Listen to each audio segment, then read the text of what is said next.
네, 우리 그리스도인들이 정말로 좋아하고 사랑해서 자주 외우는 말씀들이 있죠. 그게 바로 오늘 우리가 읽은 이 말씀들입니다. 아마 그리스도인이 좋아하는 성경 구절 탑10 이렇게 하면은 아마 거의 빠지지 않고 들어갈 수 있는 말씀이 아마 지금 읽은 이 말씀이 아닐까 싶습니다. 특히나 오늘 말씀 6절과 7절은요. 많은 그리스도인들이 사랑하는 말씀이 바로 오늘 우리가 읽은 6절과 7절 말씀이죠. 큰 일을 앞두고 마음이 진정이 안 될 때, 혹은 무엇인가 일생일대 중요한 일들을 준비하고 있고 선택들을 앞에 두고 있을 때에, 또한 믿음으로 그 일들을 감당해야 될 때에 주로 이제 읊게 되고 묵상하게 되는 말씀들이 바로 오늘 우리가 읽은 6절과 7절 말씀이 아닐까 싶습니다. 저 역시도 참 좋아하는 말씀이어서 힘들고 지쳐있는 분들에게 종종 이 말씀을 보내드리면서 격려하고 응원할 때 쓰기도 합니다. 근데 오늘 우리가 살펴본 이 말씀은요, 물론 모든 말씀은 다 그렇겠지만 사실은 그렇게 가벼운 말씀이 아니라고 저는 생각을 합니다. 무슨 주문을 외우듯이 우리가 외울 때에 힘을 주고 용기를 주는 그런 부적 같은 말씀이 아니라는 이야기이죠. 오늘 이 말씀을 짧은 시간이지만 함께 좀 살펴보면서 삶의 중요한 순간을 앞두고 있는 우리 모든 성도님들, 또한 세상이 주는 많은 염려와 두려움 가운데 놓여 있는 모든 성도님들에게 참 위로가 되는 말씀이 되면 참 좋겠습니다. 우리에게 너무나 익숙한 말씀은요, 오늘 본문 중에서도 빌립보서 4장 4절 말씀, 그리고 사실은 6절과 7절 말씀이 아닐까 싶습니다. 4절 말씀 따로고요, 또 6절 7절 말씀은 또 이제 통으로 외우시는 분들이 많이 있죠. 아마 많은 설교들도 바로 이 두 구절만을 가지고 설교를 많이 하리라 생각을 합니다. 하지만 제가 굳이 이것을 4절부터 5절 그리고 6절 7절을 같이 읽은 이유가 있습니다. 왜냐하면 6절 7절 말씀이 제대로 이해되고 그 말씀 속으로 깊이 들어가기 위해서는 바로 그 앞에 따라 나오는 4절과 5절 말씀이 이해되어야 되기 때문입니다. 빌립보서 4장 4절부터 7절까지의 말씀은요, 그래서 오히려 하나의 어떤 유기적인 덩어리로 봐야 되는 것이 더 편하리라 생각을 합니다. 아무것도 염려하지 말고 평강을 누리라는 6절 7절의 말씀을 더 깊이 이해하기 위해서는 방금 제가 뭐라고 말씀드렸습니까? 4절과 5절의 말씀을 살펴봐야 된다고 말씀을 드렸습니다. 왜 그런가 하면요, 지금 우리가 읽은 이 말씀 5절 가운데는 굉장히 중요한 표현이 등장하고 있기 때문에 그렇습니다. 우리 5절 말씀 한번 같이 볼까요? 5절입니다. 같이 보겠습니다. 시작. 너희 관용을 모든 사람에게 알게 하라. 주께서 가까우시니라. 여러분, 제가 어떤 표현 때문에 이 5절 말씀이 중요하다고 말씀드린지 아시겠습니까? 5절 뒤에 보면 이런 표현이 있죠. 주께서 가까우시니라 라는 표현이 있습니다. 여러분, 사도 바울이 주께서 가까우시니라 라고 하는 이 표현을 사용한 이유는요, 아마 당연히 그때 당시에 이제 그리스도인들의 생각을 생각해 보자면은 아마 예수님의 재림이 곧 임박했기 때문에 그것을 염두에 두고 한 말일 것입니다. 사실 이제 초대교회 모든 성도들은요, 예수님이 다시 오실 것이다, 곧 오신다라는 그 믿음과 기대 속에서 살았던 사람들입니다. 여러분 잘 아실지 모르겠지만 초대교회 성도들은 그들의 형제와 자매를 만날 때에 그들의 그런 소망을 담아서 하던 인사가 있습니다. 그게 뭔지 아십니까, 여러분들? 마라나타라고 인사를 했죠. 주 예수여 오시옵소서라는 그들의 소망을 담아서 그런 초대교회 성도들에게 그들을 만날 때에, 그들의 안부를 물을 때에, 그들을 어떤 예배 공동체에서 만났을 때에 그들은 항상 마라나타라고 인사를 하면서 그들의 믿음의 소망을, 신앙의 소망을 담아서 이야기를 했었습니다. 초대교회 성도들이 얼마나 예수 그리스도의 오심을 기다렸는지 알 수 있는 표현이 바로 이들의 인사였죠. 마라나타라는 인사였습니다. 여러분, 당연히 그런 이해 속에 있기 때문에 오늘 지금 사도 바울이 주께서 가까우시니라 라는 표현을 쓴 것은요, 사실 그런 이해 속에 있기 때문에 그렇게 어려운 이야기가 아니고 아마 이 말씀을 듣고 있는 성도들에게는 이것이 그렇게 불편한 이야기는 아니었을 겁니다. 근데 여러분, 또 하나 중요한 것이 있는데요, 그렇다고 해서 이 주께서 가까우시니라는 이 표현 자체를 꼭 마지막 때에 재림하시는 예수님에게만 국한해서 생각할 필요가 없다라는 겁니다. 저는 오늘 이 두 번째 의미를 좀 더 생각을 해보려고 합니다. 왜냐하면은 주께서 가까우시니라라는 이 표현을요, 영어로 보면 조금 더 이해가 편하실 수 있습니다. 영어로 보니까 이렇게 되어 있더라고요.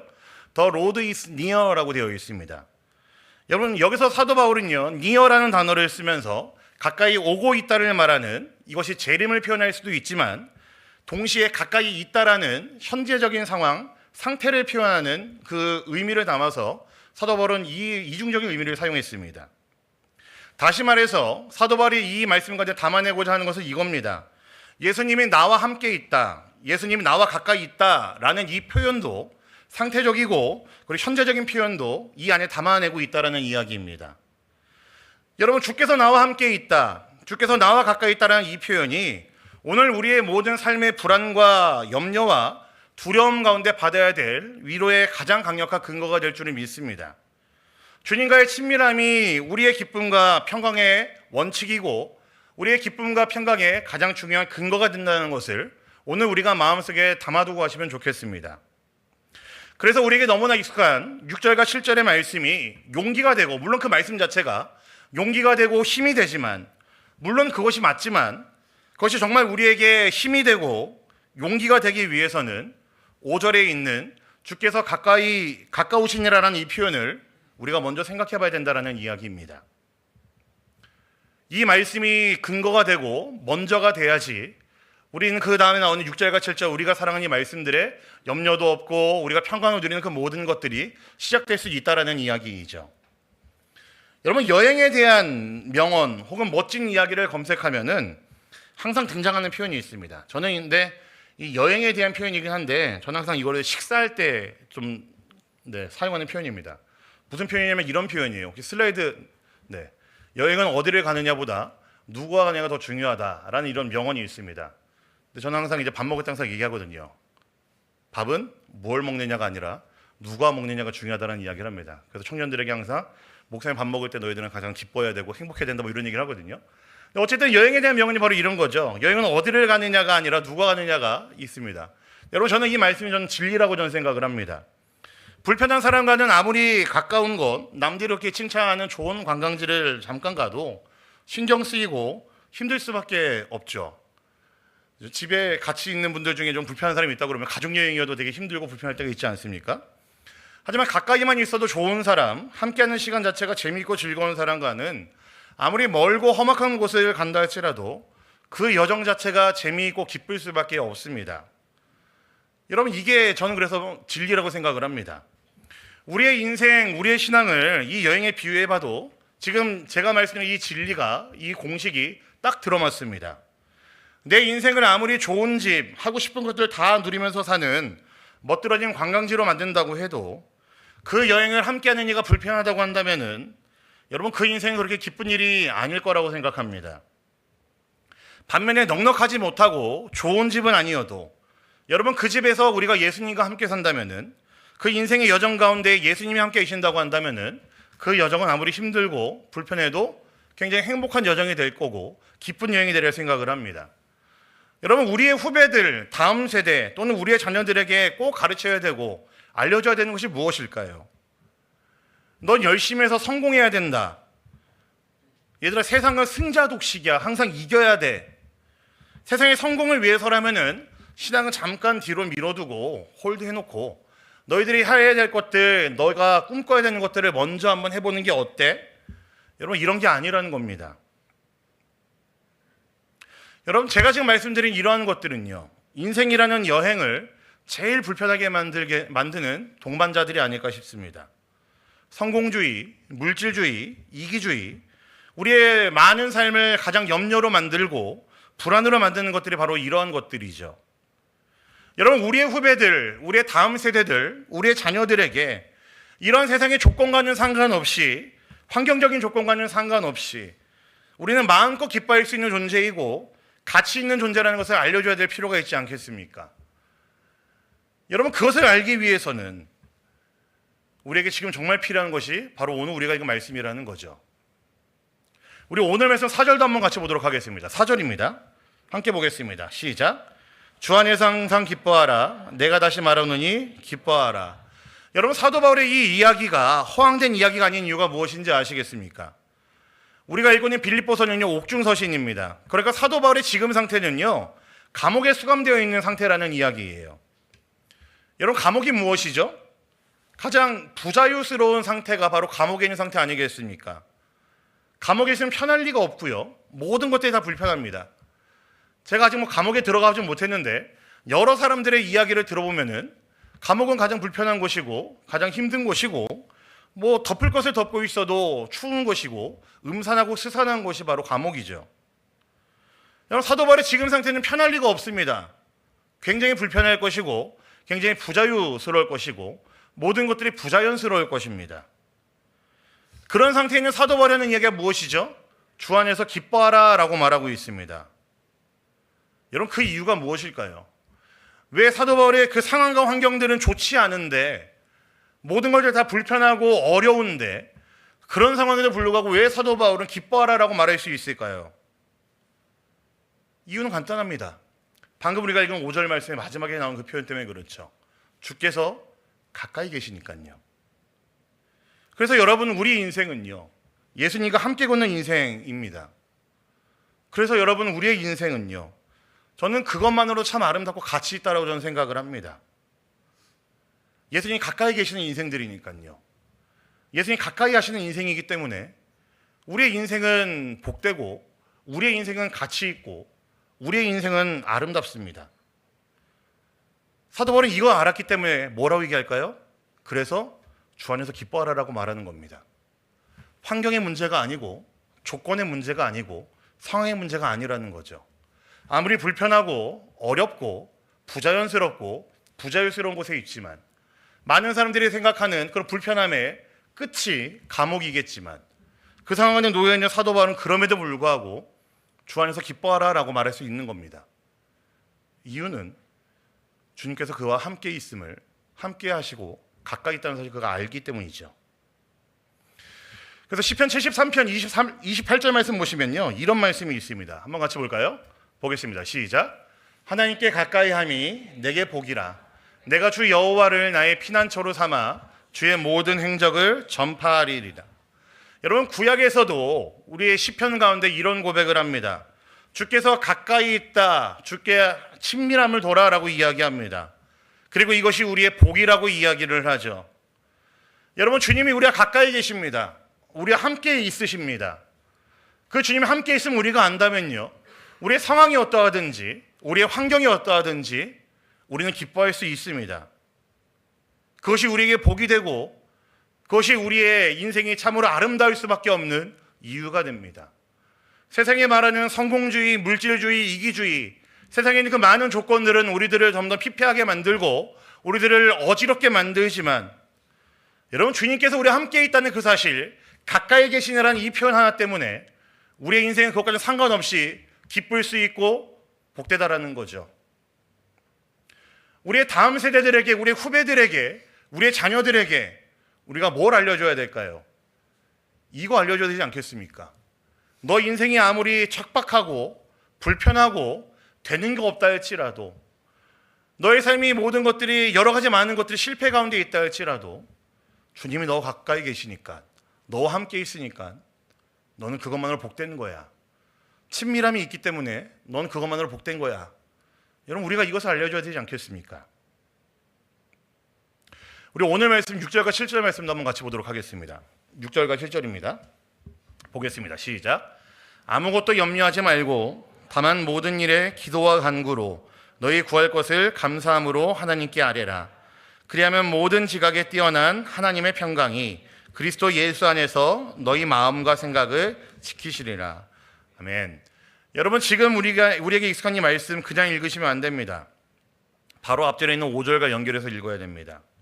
5절의 후반부인 주께서 가까이 계시니라, 이 구절과 연결해서 읽으면요, 이렇게 읽을 수 있을 것 같습니다. 슬라이드 한번 보여주시겠습니까? 저는 이렇게 좀 표현을 했습니다. 주께서 내 곁에 계시다는 것을 기억하라. 그리고 모든 일에 염려하지 말고 그저 감사함으로 너와 가까이 계시는 주께 아뢰기만 해라. 그러면 모든 것을 아신 하나님께서 가까이 계신 주님을 통해 내 마음과 생각을 지켜주실 것이고 평강을 주실 것이다. 여러분, 지금 이 말씀 6절과 7절 우리에게 익숙한 말씀이지만 5절과 연관해서 읽었을 때의 핵심이 무엇이겠습니까? 제가 노골적으로 또 색깔을 다르게 표현해놨죠. 뭐죠? 주께서 가까이 계시다는 사실입니다. 여러분, 우리는 자주 잊고 삽니다. 예수님이 우리와 함께 있다는 사실을 우리는 매우 많이 잊고 삽니다. 때로는 그것을 우리는 생각하지 못하고 있을 때도 많이 있습니다. 여러분, 마태복음 28장 18절부터 20절을요, 우리는 예수님의 지상명령이라고 해서 예수님이 우리에게 주신 가장 큰 명령, 이 땅 가운데 가장 큰 명령이라고 우리는 알고 있고 그것을 지키고 있습니다. 물론 그 말씀을 제가 지금 다 읊진 않겠지만 그 말씀들을 여러분 하나하나 다 생각해 보시면요, 표현들 전부가 하나하나가 다 은혜이고 우리의 가슴을 이제 벅차게 만드는 하나님의 선물이고 약속입니다. 근데 지금 제가 마태복음 28장 18절부터 20절까지 말씀을 이제 생각하다 보니까요, 이 말씀을 준비하면서 묵상하다 보니까요, 저한테는 가장 마음을 뛰게 만드는, 가장 마음을 벅차게 만드는 표현이 그 20절 말씀에 등장을 하더라고요. 20절 말씀 마지막에 이렇게 되어 있습니다. 내가 세상 끝날까지 너희와 항상 함께 있으리라 라고 되어 있습니다. 여러분, 하나님은 우리 항상 함께 있으시다라고 약속하십니다. 임마누엘의 주님이 우리와 함께 있으시겠다고 약속하셨습니다. 여러분, 그 약속이 우리에게 있습니다. 주께서 가까이 계시니라는 그 사도 바울의 이야기는요, 예수님의 그 임마누엘의 그 약속, 내가 너와 항상 함께 있으리라는 그 약속을 사도 바울은 다르게 표현한 거라고 저는 생각을 합니다. 여러분, 우리에게는 약속이 있습니다. 예수님이 우리와 함께 있다는 그 약속이 있고, 우리 주님께서 우리와 항상 가까이 있다는 그 약속이 우리에게 있습니다. 여러분, 이 약속 잊지 않으시면 좋겠어요. 세상에 여러 가지 많은 것들이 우리를 힘들게 하고 넘어뜨리겠지만, 오만 가지 많은 것들이 우리들의 마음을 무너뜨릴 때가 있고, 우리들의 모든 삶 가운데 개입하면서 우리들에게 왜 우리 인생이 이러지, 내 인생이 왜 이럴까라고 우리들을 이제 몰아넣을 때도 있겠지만, 피폐하게 만들 때도 있겠지만, 여러분, 우리가 잊지 말아야 될 건 이 약속 아니겠습니까? 내가 세상 끝날까지 너와 함께 있으리라. 주께서 가까이 계시니라. 여러분, 이 약속 잊지 않으시면 좋겠습니다. 그래서 사도 바울은요, 염려하지 말고 그 함께 하시는 예수님께 기도하라, 아뢰라라고 명령하는 겁니다. 여러분, 우리가 그래서 지금 이 자리에 모인 거 아니겠습니까?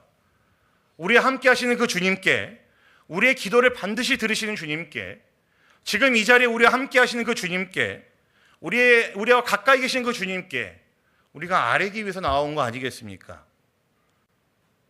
우리 주님이 우리와 함께 있다는 사실을 우리가 기억한다면은, 그 약속을 기억하고 우리가 전심으로 아뢰는다면은, 우리 안에 있는 염려와 근심들은 분명히 사라질 것입니다. 금세 사라질 것입니다. 우리의 염려를 주님께 맡기고 주님 주시는 그 평강을 경험하기를 소망합니다. 오늘 이 저녁이 여러분들이 기도할 때에 함께 하시는 그 주님을 기억하시면서 나아간다면은, 여러분이 세상에 가지고 난 그 모든 염려들이, 두려움들이, 불안들이, 근심들이 여러분들이 기도할 때에, 가까이 계신 그 주님께 아뢰 때에 금세 사라질 수 있기를 간절히 소망합니다. 말씀을 마무리하겠습니다. 여러분, 오늘 우리가 읽은 말씀은요, 사실 하나로 저는 귀결된다고 생각을 합니다. 우리의 마음과 생각을 지키시는 하나님의 평강, 그리고 평강의 시작도, 그 유지도 모두 주께서 가까이 계신다라는 사도 바울의 이 약속과 이 선언과 확신에서 나옵니다. 여러분, 이 사도 바울이 말한 이 5절에 있는 주께서 가까이 계시느라는 이 표현이요, 저는 계속 말씀을 묵상하고 좀 연구하다 보니까요, 이 말씀이, 이 표현이 사도 바울의 인생을 지탱한 표현이구나라는 생각이 들었습니다. 여러분, 사도 바울의 인생이 굉장히 고단했었죠. 굉장히 피곤했었습니다. 사도 바울이 근데 그 많은 여러 가지 역경들을 견디면서 사명을 감당할 수 있었던 이유는요, 이 말씀 자체가, 하나님의 이 약속이, 예수님이 가까이 계시다라는 이 사실이 그의 인생을 지탱했기 때문입니다. 당연히 오늘 우리의 삶도 그 말씀과 그 약속 위에 세워져야 됩니다. 여러분, 사도 바울은 감옥에서 여러 서신서들을 썼습니다. 그리고 사도 바울이 썼던 그 모든 서신서 중에서 보통 가장 마지막으로 그가 쓴 서신서를 디모데후서로 생각을 하고 있습니다. 이야기합니다. 마지막 4장을 보시면요, 사도 바울에게 이제 사형이 언도가 되고, 사도 바울에게 그 사형이 언도가 되자마자 그의 곁에 있었던 많은 그 형제들이, 동역자들이 사도 바울이 떠났다는 것을 우리는 알 수가 있습니다. 이런 표현이 나와요. 세상을 사랑해서 데마가 떠났고, 그리고 그 그레스게는 갈라디아로 떠났고, 디도는 달마디아로 갔고, 그의 곁에는 아무도 없었습니다. 4장 12절쯤 보면은 한 사람 정도만 그의 옆에 남아 있었습니다. 누가 정도만 사도 바울 옆에 남아 있었던 것으로 보일 수가 있습니다. 여러분, 사도 바울 옆에 많은 사람들이 있었거든요. 동역자들이 있었거든요. 그의 제자들이 있었거든요. 근데 사도 바울의 인생 말미에 그에게 사형 선고가 내려지고 난 다음에 그 주변에는 거의 다 떠나버렸습니다. 디모데후서 4장 16절 말씀 보시면 이렇게 되어 있습니다. 한번 같이 볼까요? 보겠습니다. 시작. 내가 처음 변명할 때에 나와 함께한 자가 하나도 없고 다 나를 버렸으나 그들에게 허물을 들리지 않기를 원하노라. 이제 사도 바울도 이야기하고 있어요. 내가 처음에 증언했을 때는 그래도 좀 많이 있었는데 이제 좀 시간이 지나면서 내가 좀 재판을 거듭하고 나니까 나에게 이제 사형이 선고가 되니까 내 인생 정말 막장으로 가고 끝으로 가니까 그때는 뭐가 됐다고요? 주변에 남은 사람이 없다라는 겁니다.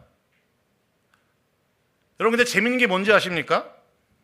이렇게 배신을 당했는데 참으로 서운하게 그 옆에 아무도 없는데 사도 바울 그 디모데후서 4장을 전체적으로 보시면요, 그게 원망하는 기색이 전혀 등장하지 않습니다. 여러분, 이해가 되십니까? 그가 열심히 사역해왔고 평생을 그렇게 죽을 고비를 다 넘겨가면서 사역을 해왔는데 그의 인생 말미에 아무것도 없습니다. 엄청나게 근심이 되고 염려가 되는 상황이 지금 딱 이 상황이죠. 그 옆에서 그를 응원하는 사람도 없고 사랑했던 사람들, 제자들도 다 떠났습니다. 자신이 믿어왔던 모든 것들이 싸그리 무너지는 순간이고 모든 것들에 있어서 전부 다 이제 배신당하는 순간이 딱 지금 이 순간입니다. 그렇게 열심히 사역해왔는데 말이죠. 이제 사도 바울의 표현을 보면요, 원망이 전혀 없습니다. 불평하는 것도 전혀 없습니다. 여러분, 어떻게 그럴 수 있었을까요? 그에게는 비결이 있었거든요. 바로 다음 말씀이거든요. 디모데후서 4장 17절 말씀 보겠습니다. 상반절인데요. 보겠습니다. 시작. 주께서 내 곁에 서서 나에게 힘을 주심은, 여러분 제가 말씀드렸죠. 사도 바울의 인생을 보면요, 주께서 가까이 계시니라 이 표현이, 이 믿음이 그의 인생을 지탱하는 거였다고 제가 말씀드린 이유가 바로 여기에 있습니다. 그의 인생 말미에도 그가 하나님을 원망할 수밖에 없게 된 상황이었음에도 불구하고 염려와 근심이 그에게 찾아왔었음에도 불구하고 그에게는 원망하지 않고 불평하지 않을 수 있었던 이유는요, 딱 여기에 있습니다. 주께서 내 곁에 서서 나에게 힘 주심은, 여러분 이게 사도 바울의 인생을, 그의 삶을 지탱하는 힘이었었습니다. 감옥이라는 가장 외로운 자리에서도 자신의 동역자들을 전부 다 떠나보낸 그 외로운 순간에도 주께서 내 곁에 서서 나에게 힘을 주셨다라고 사도 바울은 고백합니다. 사람과의 동행이 끊긴 자리에 그 순간에 하나님의 임재가 더 선명히 드러난다는 것을 사도 바울은 경험했고 누렸다라는 겁니다. 이게 사도 바울의 인생을 지탱하는 힘이었습니다. 여러분, 우리도 마찬가지입니다. 사람들이 내 마음을 몰라줄 때에, 나를 외롭게 할 때에, 나의 앞날이 불투명하고 불안할 때라도 우리가 잊지 말아야 될 것은요, 주께서 우리와 가까이 계십니다. 우리와 항상 함께 있으십니다. 여러분, 그 주님이 오늘도 우리와 함께 기뻐하기를 원하시고 우리의 염려를 가져가시고 우리의 참된 기쁨과 평강을 주시는 분이라고 한다면은, 여러분 우리가 염려할 수 있는 순간이 언제겠습니까? 우리가 원망과 불평으로 우리의 삶을 가득히 메꿔갈 수 있는 시간들이 과연 우리에게 찾아오겠습니까? 주께서 가까우시니라. 여러분, 이 확신이 오늘 여러분의 마음과 생각을 지켜주는 은혜의 말씀이 되기를 간절히 소망합니다. 염려는 덜고 주님과의 친밀함을 더하고 그 속에 있는 참된 기쁨과 평안을 누릴 수 있는 여러분 모두가 되길 원합니다. 세상의 많은 것들이 우리들의 마음을 뒤엉고 더럽히고 쥐어짜고 흔들고 세상의 여러 가지 기준들로 우리들을 이제 몰아가겠지만, 그래서 이 세상에서 우리의 삶이 염려가 되고 근심이 되고 불안이 되고 두려움이 될 때가 있겠지만, 그래도 여러분 잊지 마셔야 되는 것은요, 주께서 가까이 계십니다. 우리 주님께서 여러분과 항상 함께 있으십니다. 여러분, 그 사실을 기억하신다면은 여러분 염려 가운데에, 불안한 가운데에 우리 주님께 아뢰시길 바랍니다. 그때 우리 주님 분명히 평강으로 여러분과 함께 있으실 거고요, 여러분의 그 모든 어려움과 두려움 가운데서도 참으로 우리 주님은 기뻐할 수 있도록 여러분의 삶 가운데 함께 하실 겁니다. 사도 바울의 삶을 지탱했던 것은요, 이 믿음이었고 이 약속이었고 함께 하시는 예수님이었습니다. 이곳에 모인 우리 모든 성도들도 그 예수님 붙들고 살아가는 여러분 모두가 되길 원합니다. 주께서 가까우시니라. 여러분, 이 약속이 지금 우리에게 있음을 기억하시면서 우리 그 사실 하나만 붙들고 우리 주 앞에 간절함을 나아갈 수 있는 우리 모두가 되기를 우리 주님의 이름으로 간절히 부탁드립니다.